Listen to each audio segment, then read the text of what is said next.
नमस्कार दोस्तों, मेरा नाम है राहुल और आप सबका स्वागत है हमारे चैनल राहुल इंजीनियर पे। अभी कुछ दिन पहले संदीप महेश्वरी ने एक वीडियो अपने चैनल से पोस्ट किया था कि बिग स्कैम एक्सपोज्ड। उसमें क्या हुआ था कि जनरली एक स्टूडेंट होता है एक सेमिनार में जो अपनी प्रॉब्लम को शेयर करता है कि कैसे वो एक फॉल्स कोर्स में फंस जाता है, कैसे एक ऐसा कोर्स उसको सेल किया जाता है जो एक तरह से उसको स्कैम सा लगता है, क्योंकि उसमें बहुत कुछ बताया गया था कि आप उसमें इतना कमा सकते हो, महीने का 10 लाख कमा सकते हो। बट उसको ऐसा नहीं लगता और जो अपनी पैसे रिफ़ंड करने की बात करता है उस कंपनी से जहाँ से उसने परचेज़ किया था, तो उसको कहा जाता है कि पैसे आपको रिफ़ंड नहीं होंगे, आप आगे उसको सेल करो, उसको सेल करके पैसे कमाओ। तो अब संदीप जी उसमें अपना सोल्यूशन बताते हैं उसको कि आपको कैसे इससे बाहर निकलना, क्या करना चाहिए, क्या नहीं करना चाहिए, तमाम चीज़ें। और पूछते हैं कि ऐसे कैसे कितने लोग हैं जो इन चीज़ों में अभी भी इन्वॉल्व हैं और जो फंसे हुए हैं, ऐसे कितनी बड़ी कंपनियाँ हैं। वो किसी का भी नाम नहीं लेते हैं एंड वीडियो पोस्ट हो जाती है। 2 दिन बाद फिर संदीप महेश्वरी जी के चैनल से एक वो आता है, पोस्ट आती है जिसमें वो साफ साफ बताते हैं कि मुझे वीडियो डिलीट करने के लिए बहुत सारी धमकियाँ आ रही, फ़ोन कॉल्स आ रहे हैं, यहाँ तक कि रिकॉर्डिंग है जो मैंने सेव करके रखे हैं। फिर क्या होता है कि विवेक बिंद्रा एक पोस्ट करते हैं अपने चैनल से, लिखते हैं डियर संदीप, एग्जैक्ट यही वर्डिंग होती है कि डियर संदीप, मैंने आपकी लास्ट वीडियो देखी थी जो आपने पोस्ट किया था कि बिग स्कैम एक्सपोज्ड, और कहीं ना कहीं आपने उस वीडियो में मुझे सेंटर में रख के वो चीज़ें करी है जो कुछ भी आपने बताया है।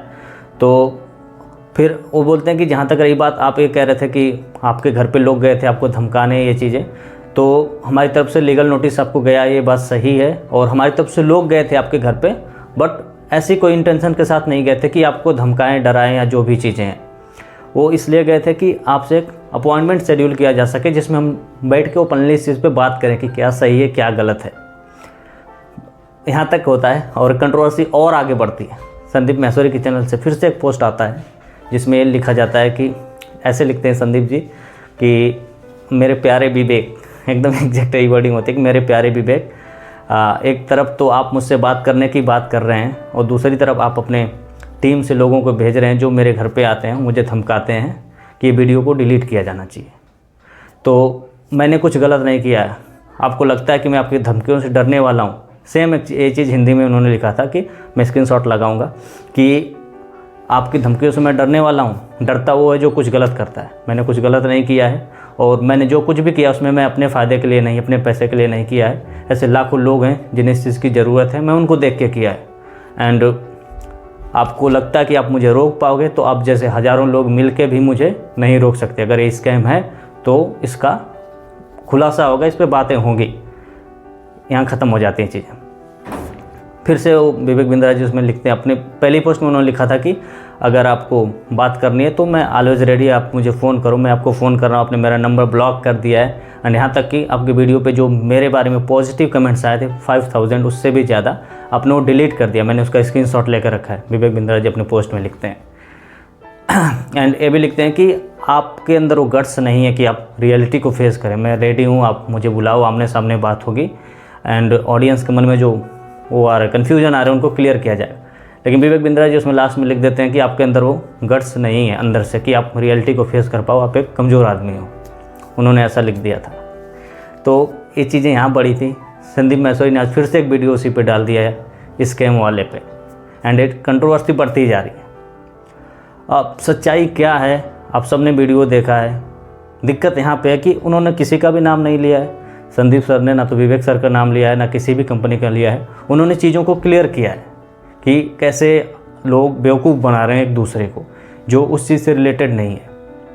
अब विवेक सर की तरफ से क्या हुआ था कि जहाँ तक रही बात कोर्स सेल करने की, कोर्स सेल करने में कोई दिक्कत नहीं है। आप कोई कोर्स सेल करो, कोई प्रोडक्ट सेल करो, कुछ भी सेल करो, जो आपने बनाया उससे सेल करो, इसमें कोई दिक्कत नहीं है, जो लीगल है।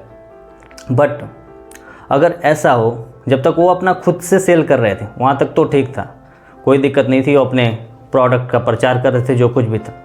लेकिन दिक्कत यहाँ हुआ कि उनको सेमिनार में बुलाया जाता था, MLM के जो सेमिनार होते हैं नेटवर्क मार्केटिंग के, उनमें उनको बुलाया जाता था स्पीच के लिए। कहीं ना कहीं वहाँ जाते उनके बहुत सारे कनेक्शन हो गए थे और उन्हें लगा कि अगर इस कोर्स को इन नेटवर्क्स के थ्रू बेचा जाए तो बहुत ज़्यादा कहीं ना कहीं चांसेस हैं ग्रो होने के। अब क्या था कि वो एक बिज़नेस का कोर्स था।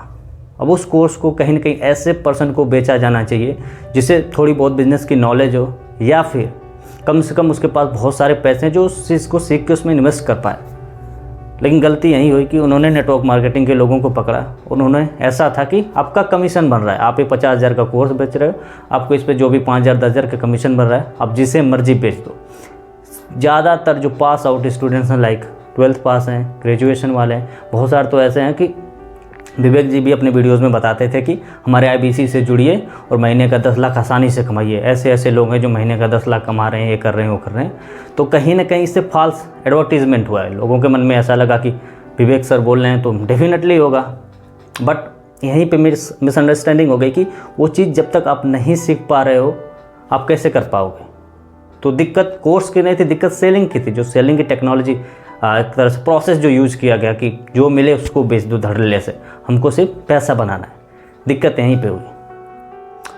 एंड ये कंट्रोवर्सी अभी भी बढ़ती जा रही है क्योंकि किसी की तरफ से कोई पॉजिटिव कमेंट अभी तक एक दूसरे के लिए नहीं आया है। आप लोगों को क्या लगता है? उसके अलावा और भी दिक्कतें थी, जैसे कि छोटे छोटे क्रिएटर्स जिन्होंने इस पर वीडियो बना दी थी, संदीप जी ने जो वीडियो बनाई थी उसी वीडियो को लेकर अपना रेफरेंस देके जो वीडियोस बनाती थी उन तक को लेकर नोटिस चला गया। मैंने देखा था 2-3 चैनल वाले अपना वो स्क्रीन वगैरह शेयर कर रहे थे कि कैसे उन लोगों को लीगल नोटिस आ गया इस चीज़ का विवेक बिंद्रा जी की तरफ से। जो छोटे क्रिएटर थे उन्होंने, जबकि उन्होंने भी उनका नाम नहीं लिया था, उन्होंने सिर्फ संदीप सर की वीडियो को रेफरेंस लेके बताया था चीज़ों को। तो कहीं ना कहीं उनकी तरफ से थोड़ी बहुत दिक्कतें थी, तभी इतना ज़्यादा लीगल नोटिस भेजने की ज़रूरत पड़ रही है। अदरवाइज़ आपको एक पॉजिटिव वीडियो बना के अपने बारे में बताना चाहिए था कि आपने कैसे क्या किया और क्या सही है क्या गलत है। आप सबके सामने चीज़ें हैं।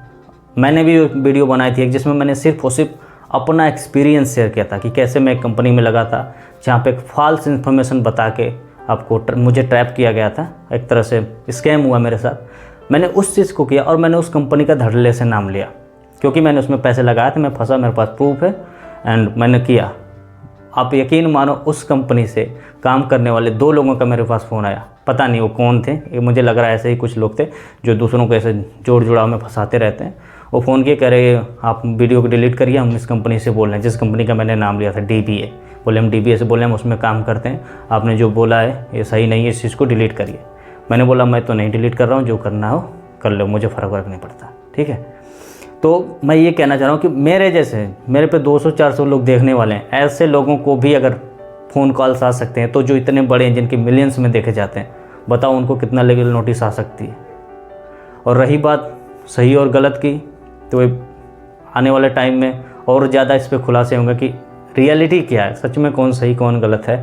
बट अभी तक जो चीज़ें चल रही हैं, कहीं ना कहीं आपको जो टेक्निक यूज़ की जाती है सेल करने की ना, किसी भी आप नेटवर्क मार्केटिंग के बंदे से मिलेंगे जो आपको ज्वाइन कराने टाइम आपके यहाँ आता है, आपको सबसे पहले चीज़ इतने सारे पैसे दिखाते हैं। और किस बेस पे दिखाते हैं? बोलते हैं कि ये सामान इतना महंगा क्यों आपके पास आता है, उसकी एक्चुअल लागत है जो प्रोडक्ट की, जो बिल्डिंग कॉस्ट है वो 10 रुपये की, और आपके पास आते आते वो चीज़ 100 रुपये की हो जाती है। क्यों? क्योंकि बीच में ऐड होते हैं, शाहरुख खान ऐड करते हैं, सलमान ऐड करते हैं, कैटरीना ऐड करती हैं, उनके करोड़ों रुपए खर्च हो जाते हैं। फिर उनके बैनर पोस्टर लगते हैं, लगाए जाते हैं, मीडिया पे प्रिंट होते हैं, सारी चीज़ें होती हैं और इस एडवर्टीज़मेंट के प्रोसेस में करोड़ों रुपए खर्च हो जाते हैं। इस तरह से आपको 10 रुपये की चीज़ बढ़ के 100 रुपये में मिलती है। अब वो सेम चीज़ वो बना रहे होते हैं और बोलते हैं ये बीच वाला जो कमीशन है ना वो आपको मिल जाता है, इसलिए प्रोडक्ट उसी रेंज में मिलता है, उसी पैसे में, लेकिन आपको कमीशन मिल जाता है। जो बीच के करोड़ों रुपए सेलिब्रिटीज़ खा जाते हैं वो आपको मिलने हैं। तो मैं कहना चाह रहा हूँ कि अगर वो 10 रुपये की प्रोडक्ट है जिसकी एक्चुअल वैल्यू 10 रुपये है और सेलिब्रिटीज़ के ऊपर इतना खर्चा करने के बावजूद हमें 100 रुपये में मिले, तो तुम वही चीज़ सेम चीज़ बना रहे हो, तुम्हारी वही 10 रुपये की कॉस्ट बिल्डिंग है, तो हमारे पास कैसे वो चीज़ 500 में आ रही है। लिटरली जो 10 रुपये का साबुन आपको मिलता है ना, वो कंपनी आपको साबुन बना के देती हैं, वही साबुन आपको 200 रुपये में बेचती हैं।